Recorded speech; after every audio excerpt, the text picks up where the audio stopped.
some of the resonances. The Strange Death of Europe centers on the 2015 migration crisis, which you'll all remember was the moment when Angela Merkel massively exacerbated an already existing problem by announcing unilaterally that the external and internal borders of Europe were basically dissolved. In a single act, the mass movement of people that had been going on for decades sped up exponentially, so that Germany in a single year took in an additional 2% of its population, that Sweden took in an additional almost 3% of its population. This is all part of a pattern, I say, that has been going on for many decades, and just like those previous decades, what happened after the 2015 crisis was that politicians and the media found excuses to justify something that would have happened anyway. So, for instance, German citizens and others were told that this mass migration, millions of people into Europe, would be a net economic gain for their society, that it would enrich their society. Now, actually, all of the studies that I've gone over in this show that, at best, most such migration cannot be called to be any kind of economic gain. A study in Britain showed that over a 15-year period, migrants took out 95 billion more in services than they put in taxation. And of course they would. If you go to another country, you don't speak the language, you don't have the skills, it's going to be a very long time before you've put in anything into the welfare system remotely like the amount that you and your family will have taken out. But this is one of the arguments that are made. And by the way, just as in all of the decades after the war, so in the post-2015 moment, the governments that came up with these explanations had to hedge around the facts, so that just like the Labour government after 1997, they had to pretend that the average migrant was a Luxembourgian hedge funder. And this is just one of the lies that gets told to the people. Because once that one is shot down, once, for instance, you notice that the number of people who've been added to Germany's welfare bill in the last year is almost exactly the number of the people who came in 2015. Once you go over that lie, you get to another one, which the German people and others were told, which is that we are an aging population, we are a greying population, and that therefore we need, obviously, to bring people in to keep us and our society into the standards to which we've become accustomed. Of course, this argument always ignores one extraordinary thing which none of the politicians ever seem to be able to recognize, which is the startling fact that migrants get old as well. It's amazingly enough, it's not just us Europeans who suffer the aging process. Who knew?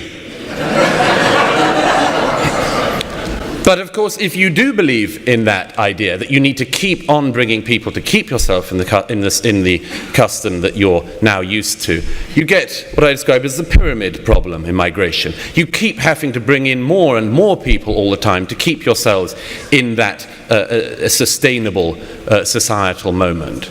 But so once you get the one of, well, okay, maybe they don't make us richer, maybe the aging population thing doesn't work, you get to another one, which is diversity. It doesn't matter if we're financially poorer. It doesn't matter because we're so much more culturally rich.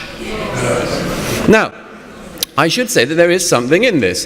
What society, Europeans certainly wouldn't do, is what society doesn't want to know as much of interest and culture as the world has to offer. Who doesn't want to know as much about the world and about the ideas of the world as possible?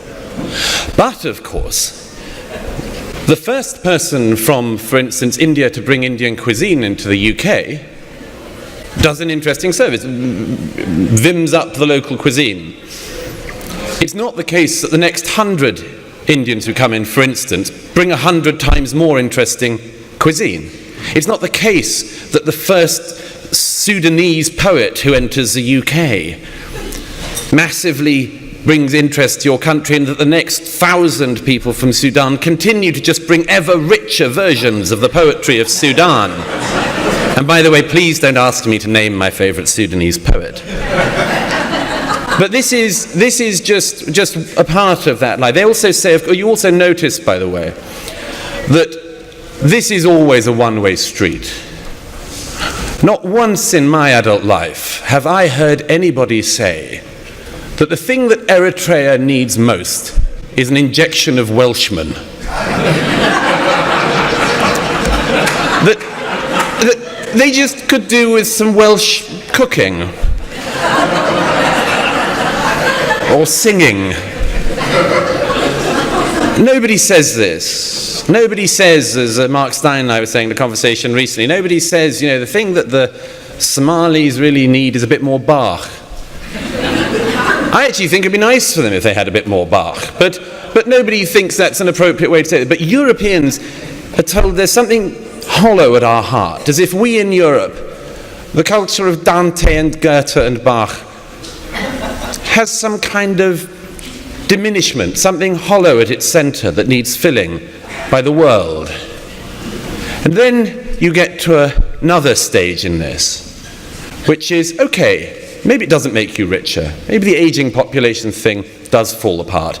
Maybe the diversity thing isn't all it's cracked up to be. Or, as I put it at one point in my book, maybe we have to just do an agreement this is a quid pro quo. We have a bit more gang rape and beheading than we used to have, but then there's a wider range of cuisines, so who's to... Life's all swings and roundabouts, so... But then you get to the last stage of that, which is the one that politicians now say and speak to us about, which is, okay, maybe none of these things are the case.